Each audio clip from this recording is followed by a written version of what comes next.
দর্শক স্বাগত জানাচ্ছি সিএসআরএম জনতন্ত্র গণতন্ত্রে। আপনাদের সঙ্গে আছি আমি সজল দাস।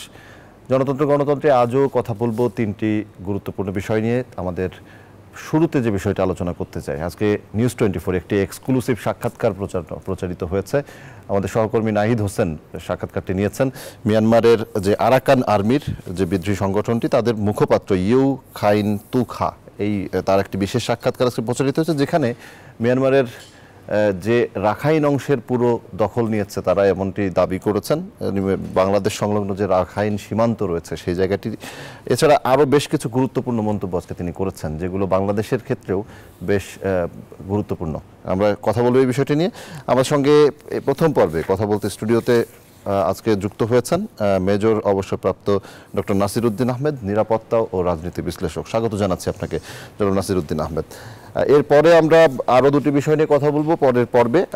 শুরুতেই আমি একটু নাসিরউদ্দিন আহমেদ, মিয়ানমারের এই মুহূর্তে মিয়ানমারের অভ্যন্তরীণ যে বিষয়, বাংলাদেশের সীমান্তবর্তী একেবারেই বন্ধুর রাষ্ট্র, সীমান্ত রাষ্ট্র, যে কারণে খুব গুরুত্বপূর্ণ একের পর এক ধারাবাহিক ঘটনাক্রম। এবং আজকে মিয়ানমারের আরাকান আর্মির যিনি মুখপাত্র, যিনি কথা বলেছেন নিউজ 24-এর বিশেষ সাক্ষাৎকারে, সেখানে তিনি বেশ কয়েকটি পয়েন্ট এনেছেন, আপনিও শুনেছেন নিশ্চয়ই। তাদের বিশেষ করে মাদকের যে অবাধ বিচরণ এই অংশে, সেটি নিয়ন্ত্রণ করার যে ইচ্ছা তাদের, কিংবা বাংলাদেশের যে রোহিঙ্গা শরণার্থীরা যারা বাংলাদেশে রয়েছেন তাদের সহ সব নাগরিকের দায়িত্ব নেয়, এই ধরনের মন্তব্যগুলো আপনার কাছে কতটা তাৎপর্যপূর্ণ বলে মনে হয়? ধন্যবাদ আপনাকে সজল। প্রথমেই নিউজ 24 এবং পার্টিকুলারলি যে প্রতিবেদক নাহিদ, উনি একটা ধন্যবাদ পেতেই পারেন, যে একটা অসাধারণ একটা ইনভেস্টিগেটিভ জার্নালিজম যেটাকে আমরা বলি সেটা উপহার দিয়েছেন। এবং আমার জানা মতে এবং যতটুকু আমি পড়াশোনা করেছি, এই ধরনের সরাসরি ইন্টারভিউ লাইভ আমার সম্ভবত আমার দেখার সুযোগ হয়নি। তো সেই হিসাবে এটা অত্যন্ত গুরুত্ব বহন করে এরকম একটা রিপোর্ট। আসলে আমাদের এই গোয়েন্দা বাহিনীর পক্ষ থেকে এবং আমাদের রাষ্ট্রীয় পর্যায়ের পক্ষ থেকে এই ধরনের যোগাযোগ করাটা একটু কঠিন, কারণ জাতিসংঘের যে ম্যান্ডেট আছে এবং আমাদের যে আন্তর্জাতিক যে নর্মস আছে, সেই হিসাবে কোনো বিচ্ছিন্নতাবাদী আন্দোলন যারা করে তাদের সাথে সরকার যোগাযোগ করতে পারে না। সেই হিসাবে এটা করা উচিত না বা সরকারের পক্ষে করা ঠিক না। বাট সরকারের পক্ষ থেকে যারা গণমাধ্যম এবং অন্যান্য স্টেক হোল্ডার আছেন, যারা সরকারের সহায়ক শক্তি হিসেবে কাজ করে, তাদেরকে এইভাবে এগিয়ে যাওয়া উচিত এবং তাদের ভিতরের খবরগুলা আনলে সরকারের পক্ষেই সেই হিসাবে আমাদের যেই দায়িত্ববোধ পালন করা উচিত আমাদের যে সীমান্তবর্তী অঞ্চলের লোকজনের প্রতি, সেটা করা সহজ হয়ে যায়। সেই হিসাবে এটা খুবই একটা ভালো উদ্যোগ ছিল। যে প্রসঙ্গ আমরা জানতে পেরেছি রিপোর্টের মধ্য দিয়ে, তার মধ্যে তিনটি খুবই গুরুত্বপূর্ণ অংশ আছে। একটা হলো যে সেখানকার নিয়ন্ত্রণ, বিশেষত সীমান্তবর্তী যে এলাকাটুকু আছে, বাংলাদেশের সীমান্তবর্তী যে অঞ্চলটুকু আছে, সেটার নিয়ন্ত্রণ এখন আর তথাকথিত সরকারি বাহিনী বা যে বর্ডার গার্ড পুলিশ ছিল বিজিপি মিয়ানমারের, তাদের হাতে আর নেই। এটা আমরা আজ করতে পারছিলাম, কারণ তারা যেভাবে আত্মসমর্পণ করে আমাদের বাংলাদেশে আশ্রয় নিচ্ছিল এবং একজন দুজন নয়, কয়েকশো বিজেপি সদস্য কয়েক দফায় এসছে এবং তাদেরকে ফেরত পাঠানো হয়েছে। তো আমাদের কাছে একটা হালকা একটা আইডিয়া ছিল। বাট এখন আমরা একজন মুখপাত্রের মাঝখান থেকে যেটা জানলাম, যে সেখানে আসলেই পরিস্থিতিটা সম্ভবত সরকারি বাহিনীর নিয়ন্ত্রণে আর এই সীমান্তবর্তী অঞ্চলগুলোতে নেই। তার পাশাপাশি দুটো গুরুত্বপূর্ণ আরো বিষয় আমরা জানতে পারলাম। একটা হচ্ছে যে তারা এনশিওর করেছে, তারা নিশ্চয়তা দিয়েছে যে তারা মাদকের বিরুদ্ধে জিরো টলারেন্স, এই কথাটা তাকে আমি যদি ভুল না করে থাকি ব্যবহার করেছেন, যে তারা শূন্য সহিষ্ণুতা দেখাবেন। এটা বাংলাদেশের জন্য যদি করা সম্ভব হয় তাহলে খুবই একটা ভালো উদ্যোগ হবে। কারণ আমি যদি শব্দটা এই জন্যই ইচ্ছে করে আমি বলেছি, কারণ হচ্ছে যে মাদক এমন একটা চক্র, এটার সাথে শুধুমাত্র সরকারের সদিচ্ছা থাকলেই হবে না, এটার সাথে সীমান্তের দুপারের যারা মাদক কারবারি আছে তাদেরও নিয়ন্ত্রণে রাখার বিষয় আছে, যারা সরকারি স্টেক হোল্ডার আছে এবং এই মাদক ব্যবসায় থেকে যারা বিভিন্নভাবে উপকৃত হচ্ছে, তাদের একটা থাকতে হবে, সদিচ্ছা থাকতে হবে। আবার অনেক সময় দেখা যায় যে সরকারের পক্ষ থেকে কোনো দেশে, আমরা যেটা আফ্রিকাতে দেখেছি, যে জনগণের দৃষ্টি অন্যদিকে ঘুরিয়ে দেওয়ার জন্য, তরুণ সমাজকে অন্যদিকে ডাইভার্ট করার জন্য ইচ্ছা করেই আফ্রিকার অনেক দেশে মাদককে এনকারেজ করে বা মাদককে একটা এক্সেস দিয়ে দেয়, দেখেও না দেখার ভান করে। তো সবকিছু মিলে শুধু একটা পক্ষের সদিচ্ছাতেই মাদক নিয়ন্ত্রণ হবে না, এটার সাথে অনেকগুলো ফ্যাক্টর জড়িত। সবগুলো যদি হয় তাহলে এটা অবশ্যই ভালো হবে। বাট যেহেতু একজন ওখানে নীতি নির্ধারণী পর্যায়ে থেকে একজন বলেছেন, এবং আমরা ভবিষ্যতে কি হবে সেটা বলা কঠিন, কারণ এখনো সেখানে পুরোপুরি যে সরকারের নিয়ন্ত্রণ নাই সেটা বলা যাবে না, নিয়ন্ত্রণ আছে সেটাও বলা যাবে না। মায়ানমারের সরকারি বাহিনী, আমি যতটুকু জানি, এখনো কিছু কিছু পকেট রেজিস্ট্যান্স আছে যেখানে তাদের সরকারি বাহিনী আছে, সরকারের নিয়ন্ত্রণ আছে। আবার অনেক জায়গা থেকে অনেকগুলো, বিশেষ করে শহর অঞ্চল যেগুলো, সেখানে অনেকগুলো ঘাঁটি এবং শহরাঞ্চলের থেকে তাদেরকে সরে যেতে হয়েছে। আমাদের সঙ্গে আমাদের নিউজ 24 এর বিশেষ প্রতিনিধি নাহিদ হোসেন, তিনিও যুক্ত রয়েছেন, একটু তার কাছেও যেতে চাই। নাহিদ হোসেন, স্বাগত জানাচ্ছি আপনাকে এবং শুভেচ্ছা, অভিনন্দন সবই জানাতে চাই। অত্যন্ত গুরুত্বপূর্ণ একটি রিপোর্ট, যেটি মেজর অবসরপ্রাপ্ত ডক্টর নাসিরউদ্দিন আহমেদ তিনিও বলছিলেন যে খুব ভালো একটি অনুসন্ধান, খুব একটি সংযুক্তির একটা ভালো প্রক্রিয়া। আপনি বেশ বাংলাদেশ এবং মিয়ানমার অভ্যন্তরীণ যে সম্পর্ক, সেখানে হয়তো গুরুত্বপূর্ণ একটা অবদান রাখবে এই আপনার পদক্ষেপ কিংবা আপনার এই কাজটি। কি বলবেন, এই যে এমন একটি জায়গা নিয়ে কথা বলছি আমরা, যে জায়গাটিতে ভারত, চীন সহ যে আন্তর্জাতিক গোষ্ঠী, তাদেরও খুব ভালোভাবে নজর রয়েছে, অর্থাৎ আন্তর্জাতিকভাবে গুরুত্বপূর্ণ একটি অংশ মিয়ানমারের, যেটি বাংলাদেশের সীমান্তবর্তী, এবং গত কদিন ধরেই বেশ একটা টালমাটাল অবস্থা। আপনি কদিন আগে গিয়েছিলেন সেখানে, যে যুদ্ধ পরিস্থিতি সেখানেও দেখেছেন। আসলে কি মনে হয়েছে আপনার কাছে? এই মিয়ানমারের যিনি মুখপাত্র, আরাকান আর্মির যে মুখপাত্র, তিনি কথা বললেন, তার আরও যে বার্তাগুলো তিনি দিয়েছেন, কি মনে হয়েছে আপনার কাছে যে সমস্যা ওই অঞ্চলে কতটুকু আর আমাদের ভিতরে কতটুকু সেটি থাকছে, কিংবা সমাধানের পথ খুলবে কিনা, কি মনে হয়েছে? সজল, ধন্যবাদ আপনাকে। মানে আমি যদি একটু সার্বিক দৃশ্যনে বলি সংক্ষেপে, শুধুমাত্র মুখপাত্রের সাক্ষাৎকারের ভিত্তিতে না, আমার আরাকান আর্মির আরো অনেক নেতৃত্বের সাথে কথা হয় আমাদের সাথেই, এবং আরাকান আর্মির যিনি প্রধান মেজর জেনারেল তোয়াইম রানাইম, তিনিও আমাকে ইন্টারভিউ দিয়েছিলেন 2022 সালের জানুয়ারিতে। তার সাথেও আমার বেশ কয়েকবার কথা হয়েছে, এরই মধ্যে গতকালও তার সাথে ইনফ্যাক্ট কথা হয়েছে। সার্বিক যে অবস্থা, তারা বলছে আরাকানের 17টি টাউনশিপ, তার মধ্যে 9টি টাউনশিপ তারা ইতিমধ্যে পুরোপুরি নিয়ন্ত্রণে নিয়েছে। 5টি টাউনশিপে যুদ্ধ চলছে, এবং যেটি আপনাকে সবশেষ তথ্য দিতে পারি, আজ সন্ধ্যায় মংডু টাউনশিপ পুরোপুরি নিয়ন্ত্রণে নিয়েছে আরাকান আর্মি। সেটি আমি সন্ধ্যায় নিশ্চিত হয়েছি, কিন্তু যেহেতু এখনো আরাকান আর্মির পক্ষ থেকে আনুষ্ঠানিকভাবে জানানো হয়নি, ফলে সেই সংবাদটি আমি এখনো আনুষ্ঠানিকভাবে প্রচার করিনি। তবে আমি ব্যক্তিগতভাবে নিশ্চিত যে মংডু টাউনশিপটি পুরোপুরিভাবে নিয়ন্ত্রণে নিয়েছে আরাকান আর্মি আজ সন্ধ্যার দিকে। ফলে সেই 5টি জায়গায় এখন তাহলে 4টি টাউনশিপে যুদ্ধ চলছে। এই 9 আর 5 14, তার বাইরে আরো 3টি টাউনশিপ থাকছে আরাকান আর্মির। তার মধ্যে গুরুত্বপূর্ণ দুটি হচ্ছে সিতুয়ে এবং চ্যাফ্রু। এই দুটি জায়গায় রয়েছে বন্দর। আপনি যে প্রসঙ্গটি তুলছিলেন যে বিনিয়োগ, আপনি খেয়াল করে দেখবেন যে অন্যান্য জায়গায় যে গতিতে তারা যুদ্ধ চালিয়ে গেছে, এই সিতুয়ে এবং চ্যাফ্রু, এই দুটি জায়গায় সেই গতিতে তারা যুদ্ধটি চালাচ্ছে না। তার একটি বড় কারণ হচ্ছে এই জায়গায় বিদেশি বিনিয়োগ রয়েছে। এখানে কালাদান পোর্টটি, যেটি ভারতের জন্য গুরুত্বপূর্ণ, চ্যাফ্রুতে চাইনিজ ইনভেস্টমেন্ট আছে, কোরিয়ান জেটি রয়েছে সিতুয়েতে, সিঙ্গাপুরের ব্যবসার জন্য বড় হাব রয়েছে। এবং জেনে খুবই আমিও অবাক হয়েছি যে গত এই যে অপারেশন 1027 চলার পরও চীন এখানে $4 থেকে $5 মিলিয়ন নতুন করে বিনিয়োগ করেছে। ফলে এই জায়গাটি কিন্তু বিনিয়োগের একটি বড় জায়গা। এই বিনিয়োগ যারা করেছেন তারা বিনিয়োগটি রক্ষা করতে চান। আরাকান আর্মির অবস্থান হচ্ছে এই বিনিয়োগ যেন কোনো কারণে যুদ্ধের ফলে ডিস্ট্রয় না হয়, এই জন্য কিন্তু তারা এই বন্দর ভিত্তিক যে এলাকাগুলো, সেই জায়গাগুলোতে তারা খুব সতর্কভাবে যুদ্ধ পরিচালনা করছেন। তারা যেটি বলছেন যে এই চ্যাফ্রু এবং সিতুয়ে তারা ব্যারিকেড দিয়ে, ব্লকেট দিয়ে একটি পরীক্ষা তৈরি করে রেখেছেন, তারা এটি আটকে রেখেছেন। তবে এখানে তারা সেই যে মারণঘাতী যুদ্ধ যেগুলো বাংলাদেশ লাগোয়া সীমান্তে, তারা মুহুর্মুহু গুলি, বৃষ্টি, ড্রোন, ভারী অস্ত্রের যে ব্যবহার, সেটি তারা করছেন না। আর এর বাইরে, আরাকান রাজ্যের বাইরে একটি টাউনশিপ, যেটি হচ্ছে শান রাজ্যের পালেতোয়া, সেটিও আরাকান আর্মির দখলে আছে। সেটি আমি জিজ্ঞেস করেছিলাম যে কেন আরাকানের বাইরের একটি রাজ্য, যেটি শান স্টেটের রাজ্য, শান স্টেটের একটি টাউনশিপ, সেটি কেন আরাকান আর্মির দখলে। তাদের যুক্তি হচ্ছে মিয়ানমার মিলিটারির যে ওয়েস্টার্ন কমান্ড, তাদের দখলে যতটুকু জায়গা রয়েছে আরাকানের, মিয়ানমারের, তার পুরোটা নিয়ন্ত্রণ চায় আরাকান আর্মি, এবং এই যে পালেতোয়া সেটির নিয়ন্ত্রণ ছিল মিয়ানমার মিলিটারির ইস্টার্ন কমান্ডের কাছে, ফলে সেটিও তারা নিয়ন্ত্রণে নিয়েছে।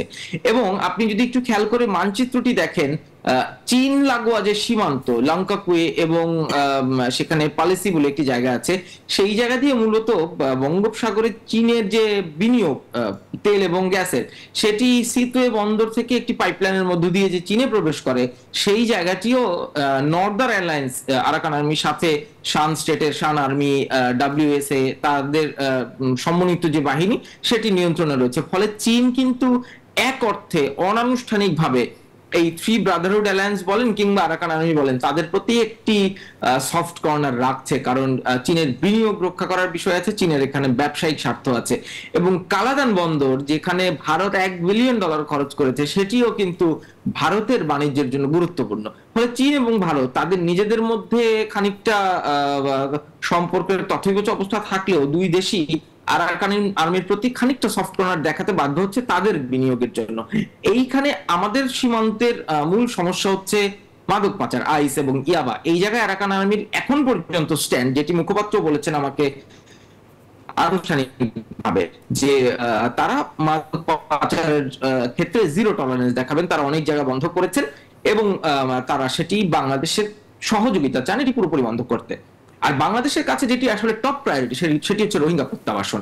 রোহিঙ্গা ইস্যুতে তাদেরকে আমি সরাসরি একাধিকবার প্রশ্ন করেছি যে আপনারা রোহিঙ্গা প্রত্যাবাসনের জন্য বাংলাদেশকে সহযোগিতা করবেন কিনা, আপনারা ফেরত নেবেন কিনা। তাদের পরিষ্কার উত্তর হচ্ছে আরাকানের যারা নাগরিক তারা আসলে রোহিঙ্গা শব্দটাতে খানিকটা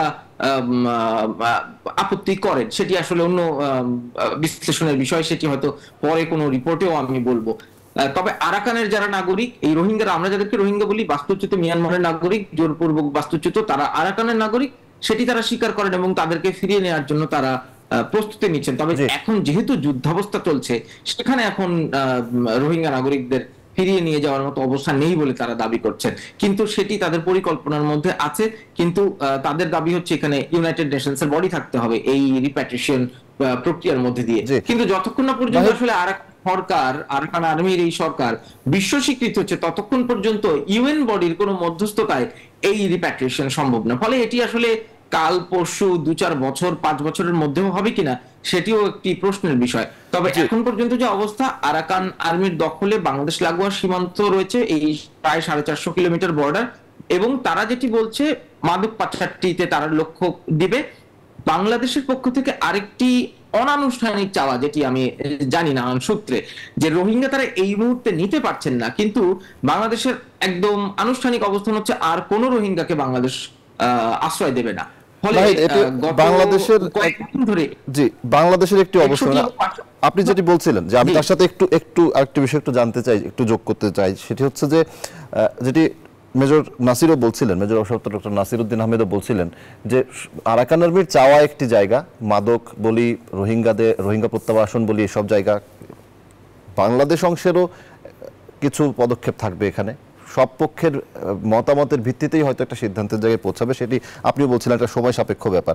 বাংলাদেশের কাছে তাদের চাওয়াটা আসলে কি? বাংলাদেশের এই গত কদিনে আরাকান আর্মির কিংবা ওই মিয়ানমারের অভ্যন্তরীণ যে যুদ্ধ পরিস্থিতি অভ্যন্তরীণ, সেটি প্রেক্ষিতে বাংলাদেশের অংশে যে তার যে প্রভাবটি বাংলাদেশে পড়ছে, সেটিকে কেন্দ্র করে বাংলাদেশের যে পদক্ষেপ, যে সৈন্যদের ফেরত পাঠানো কিংবা সৈন্যরা অভ্যন্তরে আসা, রোহিঙ্গা না নেয়ার আর যে সিদ্ধান্ত, রোহিঙ্গা শরণার্থীদের, এসব বিষয় নিয়ে আরাকান আর্মির যে মুখপাত্র আপনার সঙ্গে কথা হয়েছে আজকে, তাদের কোনো মতামত জানিয়েছে কিনা তারা, কিংবা কোনো চাওয়ার কথা জানিয়েছে কিনা? তাদের তো একটু চাওয়া, আমি আগে মানে বাংলাদেশে চাওয়াটার কথা একটু বলতে চাচ্ছিলাম, যে শুধুমাত্র মুখপাত্র সাক্ষাৎকারের উপর নির্ভর করে বলছি না, আমার আরাকান আর্মির আরো যাদের সাথে কথা হয় তাদের পলিসিগত জায়গা থেকে বলছি, এবং বাংলাদেশের চাওয়ার জায়গা থেকে, যে যেহেতু রোহিঙ্গা তারা এখন নিতে পারছে না যুদ্ধাবস্থা চলার কারণে, এবং আনুষ্ঠানিক এই প্রক্রিয়া এই মুহূর্তে সম্পন্ন করা সম্ভব না, সেই ক্ষেত্রে আরাকান আর্মির কাছে চাওয়াটি হচ্ছে, তারা যেহেতু পুরো সীমান্ত নিয়ন্ত্রণ করছে বলে দাবি করছে, ফলে নতুন করে কোনো রকম ইনফ্লাক্স যাতে না হয়। এবং আপনাকে এতটুকু নিশ্চিত করে বলতে পারি, গত 2 দিনে 61 এবং 62 নম্বর পিলারে প্রায় 350 রোহিঙ্গা অবস্থান করছিল। রোহিঙ্গা মানে আরাকানের নানান জাতিগোষ্ঠী, এবং সেখানে মুরং ছিল, শুধুমাত্র মুসলিম জনগোষ্ঠী না, যারা মিয়ানমার জান্তা বাহিনীর নানান রকম অত্যাচার বলেন কিংবা জোরপূর্বক সেনাবাহিনীতে অন্তর্ভুক্ত করার চেষ্টা বলেন, সেগুলোর কারণে তারা বাংলাদেশে আসার চেষ্টা করছিল। কিন্তু বাংলাদেশের এক ধরনের অনানুষ্ঠানিক প্রত্যাশার প্রতিফলন ঘটিয়ে আরাকান আর্মি তাদেরকে আজকে সকালে তাদেরকে আবার ফেরত পাঠিয়েছে। অর্থাৎ কোন রকম ইনফ্লাক্স যাতে না হয়, সেটি বাংলাদেশে যেমন চাওয়া, সেই জায়গায় আরাকান আর্মি সহযোগিতা করবে বলে এখনো পর্যন্ত তারা সেই প্রতিশ্রুতিতে আছেন। আর মাদক পাচারের বিষয় তো সেটি বলেছি। এর বাইরে তাদের একটি চাওয়া হচ্ছে বাংলাদেশের মাটি কোনোভাবেই, বাংলাদেশের ভূখণ্ড যেন কোনোভাবেই আরাকান আর্মির বিরুদ্ধে কোনো সন্ত্রাসী কার্যক্রমে ব্যবহার না হয়। সেটি আসলে কতটা আসলে প্রকাশ্য আলোচনার বিষয়, সেটি বিতর্কের দাবি রাখে। নাতির ভাই আছেন সেখানে, সেটি বলবেন। তবে সার্বিক যে বিষয়ে আমি কয়েকদিন আগে রিপোর্ট করেছিলাম, এক ধরনের অনানুষ্ঠানিক সম্পর্ক কিংবা অনানুষ্ঠানিক আলোচনা আরাকান আর্মির সাথে শুরু করার কিংবা চলার বোধ হয় সময় এসেছে। এটি বিশ্লেষকরা হয়তো আরো ভালো বলতে পারবেন। নাসির ভাই নিশ্চয়ই এই বিষয়ে আর একটু বলতে পারবেন। এই বিষয় নিয়ে ডক্টর নাসির কি বলবেন, সময় এসেছে কিনা? আমি শুরুতে কিছু ইঙ্গিত করেছিলাম যে সরকারের পক্ষে বা প্রকাশ্যে এই ধরনের আলাপ আলোচনা করা আসলে সরকারের জন্য বা যে কোনো সংস্থার জন্য বিব্রতকর। কিন্তু এটা ভুলে গেলে চলবে না, আমাদের মুক্তিযুদ্ধের প্রেক্ষাপটে যদি চিন্তা করি, বিশ্ব দরবারে কিন্তু মুক্তিযোদ্ধাদের এবং আমরা যারা বা ভারতে আশ্রয় নিয়েছিলাম বা ভারত থেকে ট্রেনিং করে মুক্তিযোদ্ধা হিসাবে দেশে আসার চেষ্টা করছিল যারা, তাদেরকে কিন্তু এইভাবেই পাকিস্তানিরা, চাইনিজরা এবং আমেরিকানরা পোর্ট্রেট করেছিল। এটা বিচ্ছিন্নতাবাদী দল, এদের সাথে কোনো রকমের যোগাযোগ করাটা সমীচীন হবে না, তারা ব্যাকড বাই ইন্ডিয়া, একটা ষড়যন্ত্রে লিপ্ত, ইত্যাদি ইত্যাদি অনেক কিছু তারা বলেছিল। কিন্তু আলটিমেটলি আমাদেরটা যে যৌক্তিক ছিল, এটা পরবর্তীতে এটা প্রমাণিত হয়েছে এবং পরবর্তীতে সেই পাকিস্তান, সেই আমেরিকা, সেই চায়না আমাদেরকে স্বীকৃতিও দিয়েছে। তো যেটা আমি বলতে চাচ্ছি সেটা হচ্ছে যে আরাকান আর্মিকে এখন আসলে আর নেগলেক্ট করার সময় নেই।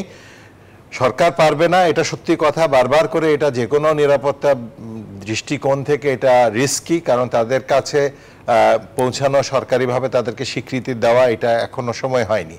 বাট এটা ভুলে গেলে চলবে না যে আরাকান আর্মি হঠাৎ করে এরকম ভাবে একটা অজেয় শক্তি কিভাবে হলো, তার পিছনে কি কেউ নেই? এটা তো হতে পারে না।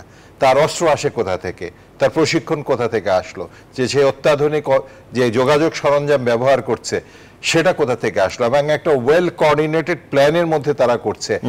নাহিদ ভাই যেটা বললেন একটু আগে, যে যেখানে চাইনিজ ইনভেস্টমেন্ট আছে, সিঙ্গাপুর এবং অন্যান্য দেশে যে ইনভেস্টমেন্ট আছে, তাদেরকে একটা করিডোরের মতো সেফ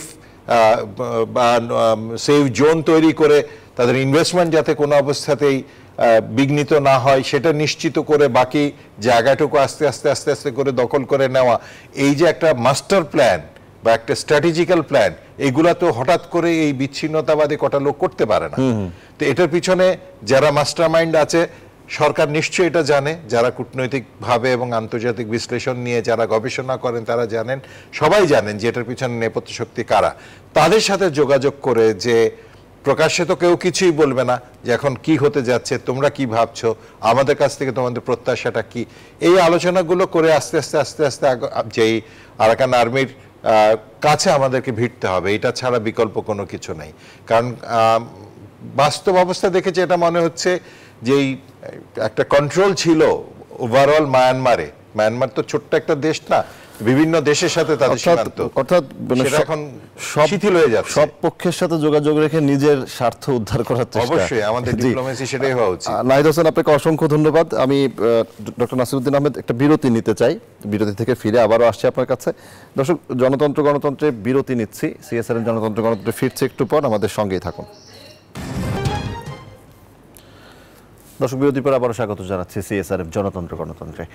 এই পর্বে কথা বলতে চাই নিরাপদ পরিবহন রেলে কেন বারবার ঘটছে দুর্ঘটনা। আজকে গাজীপুরের একটি রেল দুর্ঘটনা ঘটেছে, যদিও জীবনহানির ঘটনা খুব গুরুত্বপূর্ণভাবে ঘটেনি, কিন্তু রেলের যে মুখোমুখি সংঘর্ষের ঘটনা, এটি বেশ আতঙ্ক জায়গায় মনে, কারণ এ ধরনের ঘটনা বহু প্রাণহানির কারণ হয়ে দাঁড়াতে পারত। এই পর্বে আমাদের সঙ্গে অতিথি হিসেবে যুক্ত হয়েছেন অনলাইনে অধ্যাপক ডক্টর মিজানুর রহমান, পরিচালক, সড়ক ও দুর্ঘটনা গবেষণা ইনস্টিটিউট। বুয়েট তিনি যুক্ত হয়েছেন। স্বাগত জানাচ্ছি অধ্যাপক ডক্টর মিজানুর রহমান আপনাকে। আর স্টুডিওতে মেজর জেনারেল অবসরপ্রাপ্ত ডক্টর নাসিরউদ্দিন আহমেদ, তিনি তো রয়েছেনই। আমি একটু ডক্টর মিজানের সঙ্গে কথা বলে আপনার কাছে আসতে চাই। ডক্টর নাসির, আমি আসছি আপনার কাছে। অধ্যাপক ডক্টর মিজানুর রহমান, শুনতে পাচ্ছেন নিশ্চয়ই, রেলের দুর্ঘটনা, আমরা মাঝে মধ্যেই রেলের দুর্ঘটনার খবর পাচ্ছি। কেন এই দুর্ঘটনা?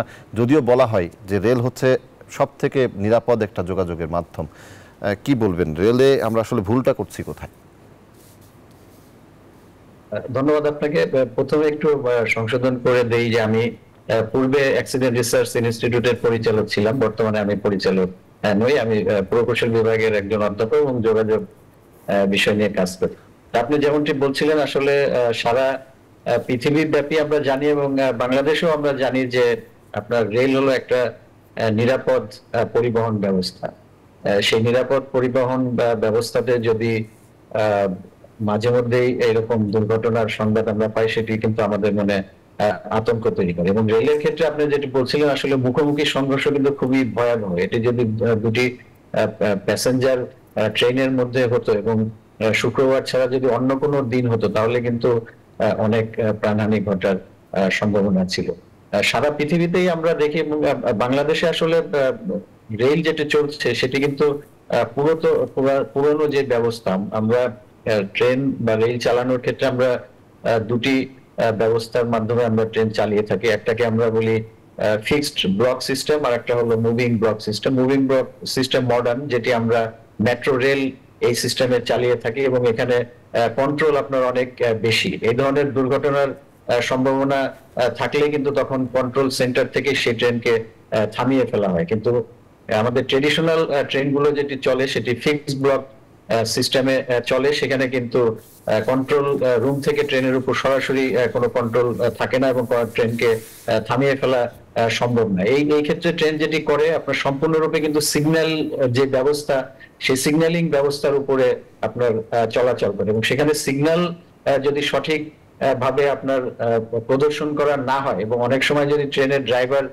সিগন্যাল দেখতে যদি ভুল করেন বা না দেখে তিনি একটা ফিক্সড ব্লকের মধ্যে ঢুকে যান যেখানে অন্য আরেকটি ট্রেন আছে, তখন কিন্তু আপনার দুর্ঘটনাগুলো ঘটে। কিন্তু সেটি আসলে আপনার পেছন দিক দিয়ে ধাক্কা দিতে পারে। কিন্তু এই ক্ষেত্রে যেটি হয়েছে যে মুখোমুখি সংঘর্ষ, সেটি কিন্তু মানে সচরাচর আপনার মানে হয় না এবং এখানে সাংঘাতিক রকম আপনার সিগন্যাল ফেলিওর হয়েছে, যে কারণেই ট্রেনের মধ্যে এই ধরনের মুখোমুখি সংঘর্ষ হয়েছে। আর আরেকটি বিষয় আমি যুক্ত করতে চাই যে আমাদের বেশিরভাগ ট্রেন লাইন যেহেতু সিঙ্গেল ট্র্যাক এবং এই একটা ট্র্যাকের মধ্যেই আপনার আপ এবং ডাউন ট্রেন চলাচল করে, সেখানে কিন্তু আপনার সিগন্যাল যারা প্রদর্শন করবে তাদেরকে যথেষ্ট সতর্ক থাকতে হবে এবং একই সাথে যারা ট্রেনের চালক, ট্রেন যারা চালাচ্ছেন, তারা যদি কোনো কারণে সিগন্যাল মিস করে তাহলে কিন্তু আপনার এই ধরনের মারাত্মক দুর্ঘটনা কিন্তু ঘটতে পারে। জি, আমি আসছি আপনার কাছে আবারও। মেজর অবসরপ্রাপ্ত ডক্টর নাসিরউদ্দিন আহমেদ, আপনার কাছে একটু আসি। মানে আমরা কদিন আগে সদরঘাটে একটি লঞ্চের দুর্ঘটনা, ঈদের দিনের ঘটনা সেটি ঘটলো। সড়কে প্রাণহানি তো আমাদের নিত্য নৈমিত্তিক একটা ঘটনা হয়ে দাঁড়িয়েছে। নিরাপদ যাত্রার মাধ্যম হিসেবে পরিচিত রেলে মাঝে মধ্যে দুর্ঘটনা ঘটছে। দুর্ঘটনা একটা অবশ্যম্ভাবী সত্যে পরিণত হয়েছে আমাদের জন্য। কি বলবেন, আমরা দুর্ঘটনা এড়াতে পারছি না কেন যে কোনো মাধ্যমে? ধন্যবাদ আপনাকে। যেটা অধ্যাপক মিজান সাহেব একটু আগে বললেন, তারা আমাদেরকে যেটা সবসময় শিখিয়েছেন, আমরা ওনাদের কাছ থেকে যেটা শিখেছি যে 3টা ই দিয়ে সাধারণত যোগাযোগের নিরাপত্তা নিশ্চিত করা হয়। একটা হলো এডুকেশন, একটা ইঞ্জিনিয়ারিং, আর একটা হলো এনফোর্সমেন্ট। আপনার এডুকেশন বলতে আমাকে যে যাত্রী এবং যারা এইগুলো নিয়ন্ত্রণ করছেন, যারা চালাচ্ছেন, তাদেরকে উপযুক্ত শিক্ষায় শিক্ষিত হতে হবে, কারণ এটা একটা চলন্ত যান এবং এটা ডবল এজড ওয়েপন। আপনি যদি এটা নিরাপদে চালাতে পারেন, এটা আপনার ফ্রেন্ড। আপনি যদি এটাকে চালাতে না পারেন এবং এটা আশেপাশে যদি আপনি নিরাপত্তার সাথে যেতে না পারেন, এটা আপনার শত্রু। একই সাথে হলো ইঞ্জিনিয়ারিং, যেটার কিছুটা আমরা শুনেছি এবং আমি ওই ব্যাপারে একটু কথা বলবো যে আপনাদের রাস্তা বলেন, আমাদের যেই সদরঘাটের মতো যে নৌবন্দরগুলো বলেন, সেগুলোর মধ্যে একটা ইঞ্জিনিয়ারিং একটা বিষয় থাকে, যেটা অটোমেটিক্যালি একটা যাত্রীকে, একটা যানবাহনকে এবং যানবাহন যারা চালায় তাদেরকে একটা নিরাপত্তা বলয়ের মধ্যে রেখে দেয়। আপনি ইচ্ছা করলেও অ্যাক্সিডেন্টটা তখন করা সম্ভব হয় না, এটা একটা অ্যাভয়েড করা যায়। যেমন আমরা আগে জানতাম যে ঢাকা চিটাগং রোডে অনেক মুখোমুখি সংঘর্ষ হতো, এখন যখন ডাবল লাইন হয়ে গেল, মাঝখানে ডিভাইডার হয়ে গেল, তখন এটা কমে গেছে। তো এটা হলো ইঞ্জিনিয়ারিং এর বিষয়। আর একটা হলো এনফোর্সমেন্ট হলো যে আপনার অতীতে যা হয়েছে সেটার জন্য কি আমরা দৃষ্টান্তমূলক শাস্তি দিয়েছি? আমরা কি যে তদন্ত হয়েছিল তদন্ত কমিশনের রিপোর্টগুলো প্রকাশ করেছি? সেখানে যাদের বিরুদ্ধে যে গাফিলতির যেই চিত্র ফুটে এসেছে এবং যাদের বিরুদ্ধে গাফিলতির অভিযোগ উঠেছিল তাদেরকে কি আমরা শাস্তির আওতায় এনেছি, নাকি তাদেরকে আবার প্রমোশন দিয়েছি? এই প্রশ্নগুলোর উত্তর খুঁজলেই কিন্তু আপনি পেয়ে যাবেন যে কেন আমরা নিরাপদ যোগাযোগ ব্যবস্থা পাচ্ছি না। পার্টিকুলারলি যদি আজকের এই ঘটনাটার দিকে আমি আলোকপাত করি, তাহলে জাস্ট বোধহয় সম্ভবত আমি যদি ভুল না করে থাকি গত 2 দিন অথবা 3 দিনের মধ্যে একটা সংবাদ আমি নিজে পড়েছি, সেটা হলো রেলওয়ের 400 কোটি টাকা গচ্চা যাচ্ছে দুটো রেল লাইনের এক্সটেনশন করতে গিয়ে যেটা খরচ হয়েছিল। একটা হলো এই যেখানে আজকে অ্যাক্সিডেন্ট হয়েছে, এখানে যে টঙ্গী থেকে ভৈরব লাইন পর্যন্ত সেখানে একটা নতুন লাইন করা হয়েছিল এবং এটাকে এখন তারা ব্রডগেজ করবে, সেজন্য ওই লাইনটাকে তুলে ফেলতে হচ্ছে 8 বছরের মাথায়, যেখানে এটা 30 থেকে 40 বছর সার্ভিস দেওয়ার কথা ছিল। আরেকটা হলো লাকসাম থেকে চিনকি আস্তানা, ওখানেও 200 কোটি টাকা ব্যয়ে একটা রেল লাইন করা হয়েছিল, যেটাকে এখন তারা তুলে ফেলার সিদ্ধান্ত নিয়েছেন এবং রেলওয়ের একজন মুখপাত্র বলেছেন টাকার কোনো সমস্যা হবে না, আমরা টাকা ম্যানেজ করতে পেরেছি বা পারবো এবং এটা যুগের পরিবর্তনের কারণে এটা করতেই হচ্ছে। আপনি 8 বছরের মধ্যে একটা রেল লাইনকে পরিবর্তন করে ফেলতে চাচ্ছেন, কিন্তু যেটা আমরা করেছি সেটা দিয়ে তো 2টা লাইন করার কথা ছিল, সেটা 2টা লাইন আমার জানা মতে সেখানে কিন্তু প্রচুর ইনভেস্টমেন্ট হয়েছে। আপনি যদি এখনো যান দেখবেন যে পুরো রাস্তায় টঙ্গী থেকে, কিন্তু তাহলে এই দুটা কিভাবে মুখোমুখি হলো? এই প্রশ্নগুলোর উত্তর আমাদেরকে ওই যেটা বললাম যে এনফোর্সমেন্ট হয়েছিল কিনা, না হয়ে থাকলে কি হয়েছে সেই মধ্যে দিয়ে আমরা নিয়ে আসতে পারবো। অধ্যাপক ডক্টর মিজানুর রহমান, এই ট্রিপলি থিওরি নিয়ে আপনি কোনো কথা বলবেন কিনা? আমি শেষ করতে চাই আপনাকে দিয়ে এই পর্ব। ধন্যবাদ। ট্রিপল যেটি মেজর সাহেব বিশ্লেষণ করলেন সেটি ঠিকই আছে।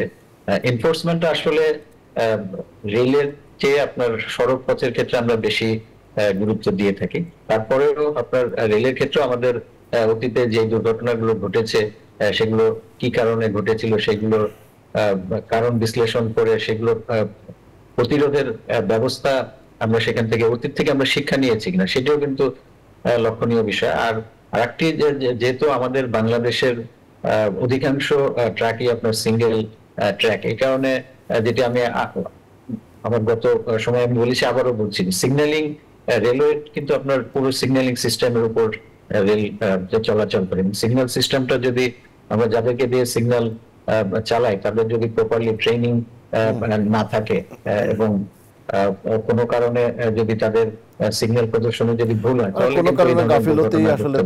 তদন্ত কমিটি হয়েছে, সেই তদন্ত কমিটি নিশ্চয়ই ফাইন্ড আউট করবেন যে কি কারণে ঘটেছে এবং যেটি মেজর সাহেব বলেন সেটি অবশ্যই করতে হবে যে ভবিষ্যতে যেন এই একই কারণে দুর্ঘটনা না ঘটে সেটি আমাদেরকে নিশ্চিত করতে হবে। আলাদা 3টি তদন্ত কমিটি, মানে আমরা আশা করতে পারি, আশা করতে চাই যে এই 3টি কমিটির যে তদন্ত সেখানে একটা ফলপ্রসূ কোনো বিষয় আসবে এবং জবাবদিহিতার আওতায় আনা হবে অপ্রকৃত যারা দায়ী এর পিছনে। আমি জনাব মিজানুর রহমান, আপনাকে অসংখ্য ধন্যবাদ আমাদেরকে সময় দেওয়ার জন্য। ডক্টর মিজানুর রহমান, সাবেক পরিচালক, দুর্ঘটনা গবেষণা ইনস্টিটিউট, বুয়েট, স্বাগত, অসংখ্য ধন্যবাদ জানাচ্ছি আপনাকে। আমি আসছি আপনার কাছে আবারও ডক্টর নাসিরউদ্দিন আহমেদ। একটা বিরতি নিয়ে আসি, দর্শক বিরতি নিচ্ছি, জনতন্ত্র গণতন্ত্রে ফিরছে একটু পর, আমাদের সঙ্গেই থাকুন। দর্শক বিরতির পর আবারও স্বাগত জানাচ্ছি সিএসআরএম জনতন্ত্র গণতন্ত্রে। এ পর্বে কথা বলতে চাই উপজেলা নির্বাচন নিয়ে আওয়ামী লীগের নমনীয়তা, এই বিষয়টি নিয়ে আমি কথা বলতে চাই। আমাদের সঙ্গে অতিথি হিসেবে যুক্ত হয়েছেন এই পর্বে অধ্যাপক ডক্টর নাসিম বানু, স্থানীয় সরকার বিশেষজ্ঞ, উপ উপাচার্য, বাংলাদেশ উন্মুক্ত বিশ্ববিদ্যালয়। স্বাগত জানাচ্ছি অধ্যাপক ডক্টর নাসিম বানু আপনাকে। আর স্টুডিওতে মেজর অবসরপ্রাপ্ত ডক্টর নাসিরউদ্দিন আহমেদ রয়েছেন আমাদের সঙ্গে। মেজর অবসরপ্রাপ্ত নাসিরউদ্দিন আহমেদ, আপনাকে দিয়ে শুরু করতে চাই এই পর্ব। আমরা উপজেলা নির্বাচনে এবার দলীয় প্রতীক, একদল অংশগ্রহণ করেনি, একদল দলীয় প্রতীক দেয়নি, বড় 2 দল, আর যারা আছে তারা তো আছেই। প্রচারণা চলছে, ছোটখাটো সংঘাত সংঘর্ষের খবরও আসছে। আওয়ামী লীগের পক্ষ থেকে পরিবারের কেউ অংশ নিতে পারবে না এমন একটি কথা এসেছিল, কিন্তু কালকে প্রধানমন্ত্রীর বক্তব্য এবং আজকে আওয়ামী লীগের সাধারণ সম্পাদক তিনিও বলছেন পরিবার বলতে স্ত্রী, সন্তান, এই বিষয়টি। এটি কি একটু নমনীয়তার দিকে গেল কিনা, কিংবা আপনার কাছে কি মনে হলো আসলে পরিবার বলতে শুধুমাত্র এই জায়গাটিতেই থাকতে চাইছে আওয়ামী লীগ, কি বলবেন? পারিবারিক রাজনীতি তো বাংলাদেশ কেন, এটা উপমহাদেশের প্রেক্ষাপটে এটাকে অস্বীকার করার কোনো উপায় নেই। এটা আমরা যদি আমাদের রাষ্ট্রীয় পর্যায় থেকে শুরু করে আমাদের পাশের দেশগুলোর দিকেও তাকাই, তাহলে আমরা যেটা দেখব যে এটা একটা ধারাবাহিকভাবে চলে আসছে। বাবা তার সন্তানকে প্রস্তুত করেন তার অবর্তমানে ক্ষমতায় যাওয়ার জন্য, এবং তার প্রাথমিক পদক্ষেপ হলো স্থানীয় সরকার ইয়েগুলোতে নির্বাচনগুলোতে তাকে অভ্যস্ত করে তোলা, তাকে পরিচিত করে তোলা। কিন্তু এবং এটা খারাপ যে সেটা আপনি তো যুক্তি দিয়ে বোঝাতে পারবেন না, এটা মানুষের সাংবিধানিক অধিকার, মৌলিক অধিকার। আমার বাবা রাজনীতি করেন, আমার বাবা যে কোনো কিছু হতে পারে না, এটা তো আমার অযোগ্যতা হতে পারে না, আমি কেন নির্বাচন করব না?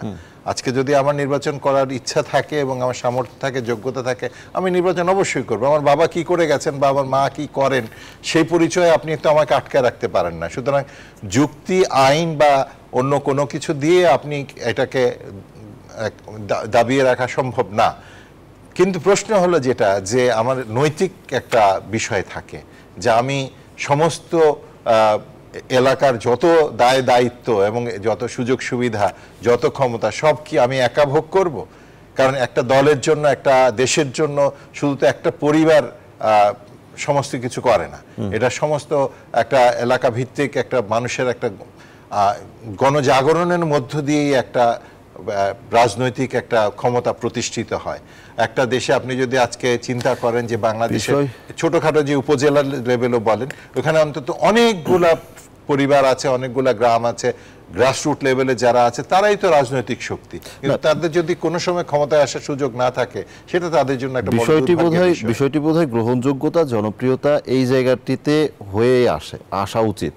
কিন্তু যে কারণে এই প্রশ্নটি আসছে বারবার, আমি অধ্যাপক ডক্টর নাসিম বানুর কাছে একটু যেতে চাই। একটা উদাহরণ দিয়ে বলি আপনাকে, আমি যদি বলি আমি ধরেন এলাকার এমপি, আমি সবাইকে ডাকলাম, ডেকে বললাম যে ঠিক আছে আপনাদের মতামত নিতে চাই, আমার ছেলে তো করতে চাচ্ছে, উপজেলা নির্বাচন করতে যাচ্ছে, আপনারা কি বলেন? আপনাদের যদি আপত্তি থাকে আমার ছেলে বসে যাবে। আপনি কি মনে করেন সেই এমপি কে কেউ বলবে কোনোদিন? তো গ্রহণযোগ্যতার মাত্রা হলো যে এমপি সাহেব কি বলছেন, এটা হলে তো হবে না। জি, অধ্যাপক নাসিম বানু কি বলবেন? আমরা মানে নমনীয়তা দেখছি কিনা? ধন্যবাদ আপনাকে। আমি আপাত দৃষ্টিতে কোনো নমনীয়তা দেখছি না। আমি স্পেসিফিকেশন দেখলাম যে আসলে কারা নির্বাচনে প্রার্থী দিতে পারবেন, কারা প্রার্থী দিতে পারবেন না, এটা মাননীয় প্রধানমন্ত্রী স্পেসিফিক করে দিয়েছেন। আসলে অনেক সময় আমাদেরকে যেটা করতে হয় সেটা হলো যে নির্বাচনের একটা কৌশল থাকে।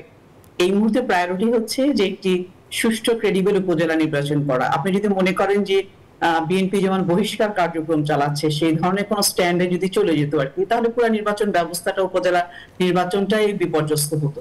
এখন এক স্পেসিফিকেশন করে দেয়া হয়েছে, নির্বাচন হয়ে যাবে, দল যদি তারপরে মনে করে যে কোনো সিদ্ধান্তে আসতে পারবে। তবে হ্যাঁ, একটা জিনিস আমরা নিশ্চিত করে বলতে পারি, যদি নির্বাচন কমিশন এই সিদ্ধান্তটা এসছে দলের পক্ষ থেকে কিন্তু বা মাননীয় প্রধানমন্ত্রীর পক্ষ থেকে একটি প্রভাবহীন নির্বাচন করার জন্য, যে যাতে নির্বাচনী ব্যবস্থাটা যাতে কোনোভাবে প্রভাবিত না হয়।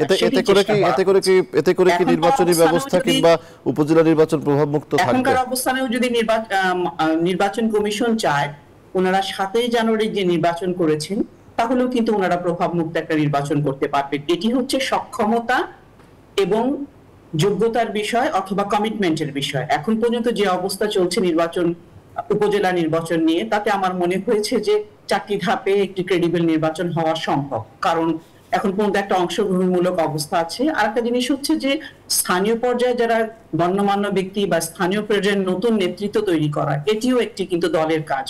দল কিন্তু ডেফিনেটলি যারা পরিবারের লোকজন, যোগ্য লোকজন আছে, ওনাদের মৌলিক অধিকার, সাংবিধানিক অধিকার, ওনারা তো নির্বাচনে অংশগ্রহণ করতেই পারেন, এতে তো কোনো বাধা নাই।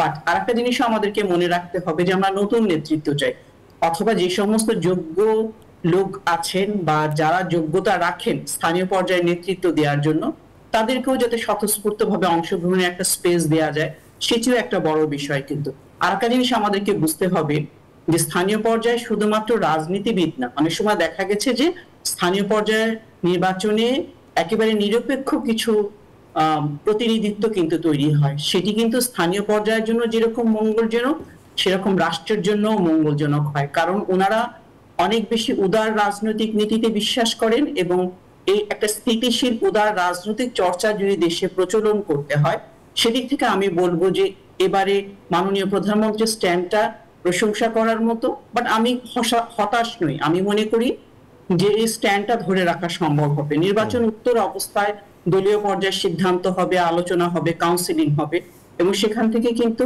পরবর্তী নির্বাচনগুলোতে একটা সুষ্ঠু ধারা প্রতিষ্ঠিত করা সম্ভব হবে। কারণ এই মুহূর্তে হয়তো যারা প্রার্থী হয়েছেন তারা বুঝতে পারছেন না, ওনারা মনে করছেন যে আমরা প্রার্থী নমিনেশন পেয়েছি, আমি নির্বাচন করতে চাই। এটা মানুষের অনেকটা নিজস্ব একটা অধিকার বোধের থেকে মানুষ করে থাকে। বা যখন বৃহত্তর অর্থে আপনাকে চিন্তা করতে হবে, তাহলে ব্যক্তির থেকে আপনাকে দলকে বড় হিসেবে দেখতে হবে। কেন? আমরা জানি যে দলের থেকে দেশ বড়। এই দেশ পরিচালনা কারা করে? শেষ করতে চাই, একেবারে শেষ দিকে রয়েছি আমি। জনাব নাসিরউদ্দিন আহমেদ, সব মিলিয়ে মানে যেটি মূল চাওয়া যে একটা প্রভাবমুক্ত সুষ্ঠু নির্বাচন, সেটি আপনার কাছে কি মনে হয় সামনে হতে চলেছে কিনা উপজেলা নির্বাচনের প্রেক্ষিতে? সেটা এখনো আসলে যেই পরিস্থিতি আছে তাতে মনে হচ্ছে যেটা যে খুব বেশি তো প্রতিদ্বন্দ্বিতা হবে না। প্রতিদ্বন্দ্বিতা যেহেতু মূল বিরোধী রাজনৈতিক শক্তিগুলো এই নির্বাচনে প্রকাশ্যে আসছে না, যদিও তাদের দলের অনেক সমর্থক বা তাদের দল থেকে বহিষ্কৃত অনেকেই নির্বাচন করবে, সেই হিসেবে এটা খুব বেশি প্রতিদ্বন্দ্বিতামূলক নির্বাচন হবে না। কিছু কিছু জায়গায় হয়তো হবে, কিছু কিছু জায়গায় সেটা একই পরিবারের থেকে অনেক সময় দুজন প্রতিদ্বন্দ্বিতা করে, একই উপজেলা থেকে দুজন হেভিওয়েট প্রার্থী হয়ে যায়, সেই ক্ষেত্রে হয়তো এই কোন প্রতিযোগিতাগুলো কিছু কিছু জায়গায় হবে। কিন্তু ওভারঅল দেশে এখন একটা শান্তিপূর্ণ অবস্থা বিরাজ করছে। আইন শৃঙ্খলা বাহিনী এবং গোয়েন্দা সংস্থাগুলো আগের চেয়ে অনেক বেশি এখন অ্যাক্টিভ আছে, এবং নির্বাচনকে কেন্দ্র করে সরকারের উপরে চাপ বা সরকারকে বিব্রত করার মতো অপোজিশন যেই শক্তিগুলো থাকে বা যেই দুষ্কর্ম করার মতো যেই প্ল্যান প্রোগ্রামগুলো থাকে, এগুলোর থেকে এই নির্বাচন কিছুটা হলেও অনেক দূরে থাকবে, সেফ থাকবে। সেই হিসাবে আমি মনে করি যে এই নির্বাচন একটা মোটামুটি শান্তিপূর্ণ পরিবেশই হবে। অসংখ্য ধন্যবাদ। ডক্টর নাসিম বানু, এক লাইনে কিছু বলতে চাইবেন কিনা? আমি আপনার কথা নিয়ে শেষ করি। আমাকে প্রশ্নটা আরেকবার বলতে হবে, আমি ইকো হচ্ছে, বুঝতে পারিনি। আমরা প্রভাব মানে যে পরিস্থিতি বিদ্যমান আছে তাতে পরিস্থিতির সবশেষ মানে আদতে চাওয়া হচ্ছে একটা প্রভাবমুক্ত সুষ্ঠু নির্বাচন, সেটি আসলে আপনি আশা করছেন কিনা কিংবা হবে কিনা, এটি হচ্ছে প্রশ্নটি। শুনতে পেরেছেন নিশ্চয়ই? আমি দুঃখিত, আমি এইটুকু কি বুঝতে পেরেছি যে নির্বাচনটা প্রভাবমুক্ত হবে কিনা, এটা কি আপনার প্রশ্ন? জি বলুন। জি আচ্ছা, আর নির্বাচন এখন আমি যদি বলি যে আসলে লেভেল প্লেইং ফিল্ডটাকে ঠিক রাখার জন্যই কিন্তু আপনার মন্ত্রী এমপিদের পার্টিসিপেশনটাকে নিষিদ্ধ করা হয়েছিল আর কি। কারণ আপনারা জানেন যে আমরা সকলেই জানি যে লেভেল প্লেইং ফিল্ড যদি ঠিক রাখতে হয় তাহলে ওনাদের উপস্থিতিটাকে কিছুটা কমিয়ে আনতে হবে বা ওনাদেরকে বন্ধ করতে হবে। সেদিক থেকে যদি বলা হয় যে আসলে নিরপেক্ষ নির্বাচন হওয়াটা সম্ভব। কেন এই জন্য সম্ভব? যে আসলে দলীয় প্রতীকবিহীন নির্বাচন হয়েছে, সকলের অংশগ্রহণকে নিশ্চিত করার জন্য, উন্মুক্ত করে দেওয়ার জন্যই কিন্তু এটা করা হয়েছে। একটি কথা বলা হচ্ছিল যদি দলীয় প্রতীকে নির্বাচন হয় তাহলে আওয়ামী লীগের প্রতীক দেখলেই নাকি জনগণ ভোট দেয়, কিন্তু আওয়ামী লীগের প্রতীক ছাড়াও যে জনগণের কাছে আওয়ামী লীগের অ্যাকসেপ্টেবিলিটি আছে এবং যাদের যোগ্যতা আছে তারা নির্বাচনে বের হয়ে আসবে, সে ধরনের একটা স্পেস দেওয়ার কিন্তু চেষ্টা করা হচ্ছে। অসংখ্য ধন্যবাদ। তাহলে আমি অসংখ্য ধন্যবাদ ডক্টর নাসিম বানু আমাদেরকে সময় দেওয়ার জন্য। শেষ করতে হচ্ছে মেজর অবসরপ্রাপ্ত ডক্টর নাসিরউদ্দিন আহমেদ, আপনাকে অসংখ্য ধন্যবাদ আমাদের স্টুডিওতে এসে সময় দেওয়ার জন্য। দর্শক, শেষ করছে আজকের মতো সিএসআরএম জনতন্ত্র গণতন্ত্র। দেখা হবে আগামী দিন। সবাই ভালো থাকবেন, সুস্থ থাকবেন। ধন্যবাদ সবাইকে।